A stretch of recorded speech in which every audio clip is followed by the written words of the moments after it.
Pemirsa, terima kasih Anda masih bersama kami dalam Berita TVmu. Subdistributor Kimia Farma Freddy Lumbun Tobing dipidana penjara selama 1 tahun 4 bulan dalam sidang putusan perkara tindak pidana korupsi alat kesehatan flu burung Kementerian Kesehatan tahun anggaran 2007. Freddy terbukti bersalah melakukan tindak pidana korupsi bersama-sama dan memperkaya diri sebesar 10,8 miliar rupiah dengan Direktur Medis Ratna Dewi dan mantan Menkes Siti Fadila Supari. Pengadilan Tipikor Jakarta Pusat menggelar sidang akhir terhadap perkara tindak pidana korupsi Alkes Flu Burung Kemenkes tahun anggaran 2007 dengan terdakwa subdistributor Kimia Farma Freddy Lumbun Tobing. Sidang putusan dipimpin Majelis Hakim Ade Sudani menyatakan Direktur PT Cahaya Cemerlang yang merupakan subdistributor Kimia Farma Freddy Lumbun telah terbukti bersalah melakukan tindak pidana korupsi secara bersama-sama dan memperkaya diri sebesar 10,8 miliar rupiah dengan Direktur Medis Ratna Dewi dan mantan Menkes Siti Fadila Supari. Adapun proyek pengadaan alat kesehatan pencegahan flu burung yang dikerjakan Freddy dinilai lebih mahal dari harga pasaran, yaitu ada kelebihan sekitar 12,3 miliar rupiah. Atas pertimbangan tersebut, terdakwa Freddy dijatuhi hukuman pidana penjara selama 14 bulan, denda 50 juta rupiah subsidiar 2 bulan kurungan.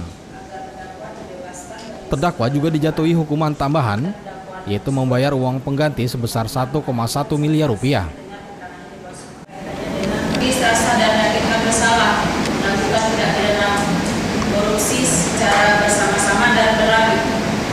2. Menjatuhkan pidana kepada terdakwa oleh karena itu dengan pidana penjara selama 1 tahun dan 4 bulan dan denda sejumlah 50 juta rupiah dengan ketentuan apabila denda tersebut tidak dibayar dapat diganti dengan pidana kurungan selama 2 bulan.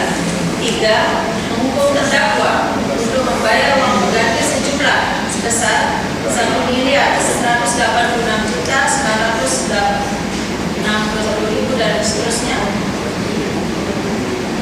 Paling lama dalam waktu 1 bulan sesudah putusan ini berkekuatan hukum tetap. Jika tidak membayar maka harta benda disita dan dilelang dan jasa dilelang ulang. Jika tidak membayar maka harta bendanya disita dan dilelang oleh jaksa untuk menutupi uang pengganti tersebut dengan ketentuan apabila terpidana tidak mempunyai harta benda yang mencukupi maka dipidana dengan pidana penjara selama 3 bulan. Menanggapi putusan hakim, Freddy tidak mengajukan upaya hukum banding, namun untuk jaksa KPK akan pikir-pikir dalam waktu 1 minggu ke depan. Vonis 14 bulan penjara lebih ringan dari tuntutan jaksa sebelumnya, yaitu 2 tahun penjara. Dalam kasus ini, 2 pejabat Kemenkes yaitu Direktur Medis Ratna Dewi dan mantan Menkes Siti Fadila Supari sebelumnya telah divonis bersalah oleh Pengadilan Tipikor Jakarta Pusat. Deddy Musoni memberitakan dari Jakarta.